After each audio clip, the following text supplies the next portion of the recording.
is the Celebrity Afterlife Report podcast.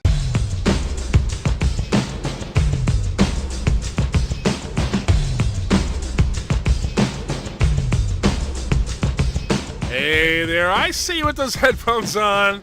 Glad you can make time in your busy schedule to listen to the Celebrity Afterlife Report, the only show on the internet that gives you the up-to-the-minute gossip about all your favorite-to-see celebrities. I am the Celebrity Medium, and I will do my utmost best to be worthy of your kind attention.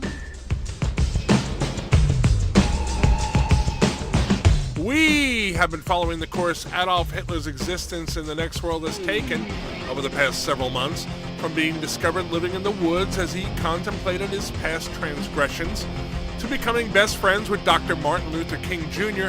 as the two worked together to stop Charles Lindbergh from building a whites-only community, to Hitler's surprising decision to put together a one-man musical show about his life.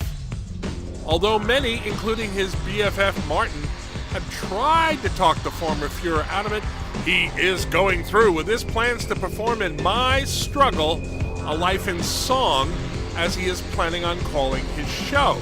Legendary director and choreographer Bob Fosse signed up to work with Adolf several weeks back.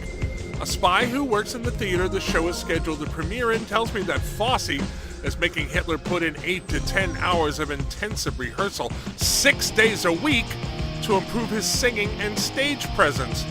Word is that Fosse has had to lecture Hitler several times about reining in his tendency to make large gestures when speaking on stage, Fosse explaining to him that the theater isn't the Berlin Olympic Stadium and that he doesn't need to work to be seen by people hundreds of yards away from the stage.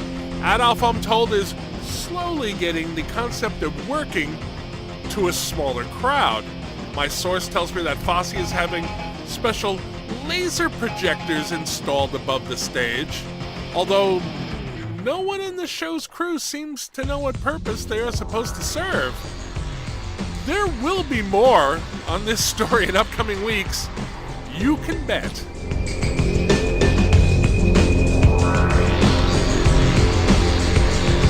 Jim Morrison hasn't had an easy time of it in the afterlife of late. First, he got fired from his spot in The Legends, a band made up of rock and roll royalty.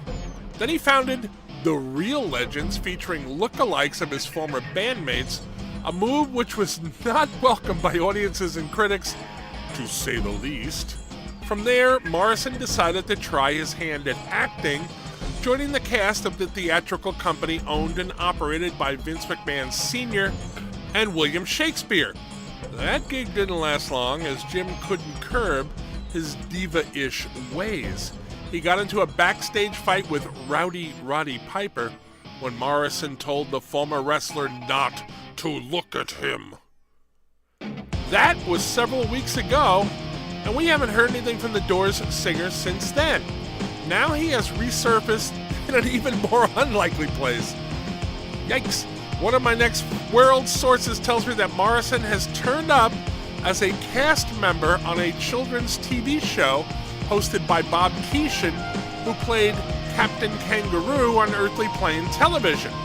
The show is intended to teach children recently arrived in the afterlife about nature. Morrison, I'm told, plays a character called the King of Lizards, a sly wink to the adults watching and a reference to his nickname from his days as a rock singer. Jim, who like everyone in the afterlife looks as he did at his adult best, wears, I'm informed, a green Peter Pan-like outfit. He handles creepy crawlers, as Keeshan describes them to the kids at home.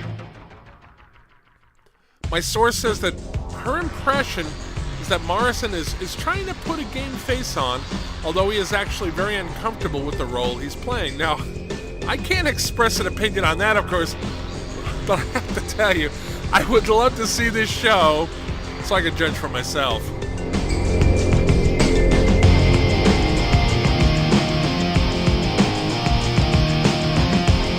It seems that we can now announce a truce in the ongoing war between former Apple CEO and co-founder Steve Jobs and legendary artist Jackson Pollock.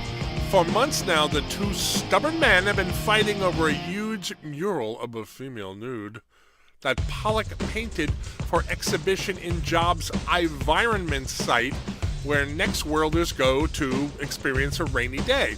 When Jobs saw the finished work, he refused to have it in environment where children could see it. He had given Pollock his word, though, that it would be displayed in a public place, though, so he had it attached to the back wall of his office building, facing an alleyway. Pollock retaliated by arranging for tour buses to drive through the alley, irritating Jobs with their noise. Jobs then had bright strobe lights arranged around the painting, making it impossible for anyone to look directly at it. Now I'm told the two have come to something of a détente. Jobs has agreed to put the mural back in the environment's rainforest section, so long as it is covered by a black cloth during the day when families frequent the attraction. The cloth will be removed during the evening hours for what will now be called Environment After Dark. My sources tell me that Pollock has agreed to this stipulation, and the mural will be back in place in the next week or two.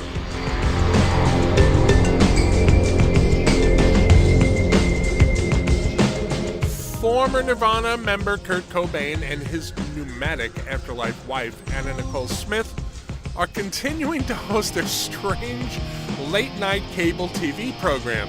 Reports say that the program resembles an over-the-top parody of a show you might find on one of the Earthly Plane's religious channels, complete with Dr. Kurt and Sister Anna giving healings to people afflicted with minor ailments like athlete's foot and sunburn.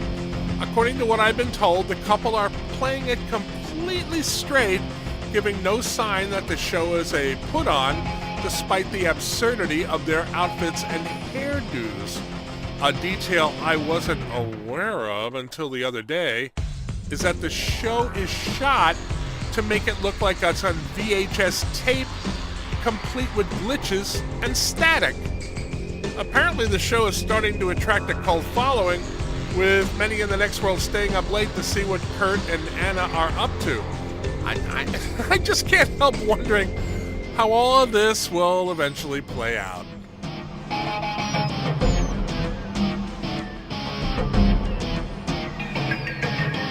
And on that cliffhanger, I'm going to wrap this up and lock up the Celebrity Afterlife Report studio for another week. Please come back next time when I'll have more up-to-the-minute gossip about all your favorite deceased celebrities. If you like the show, please tell your friends that it is available for free on iTunes. I am the Celebrity Medium. Thanks for listening.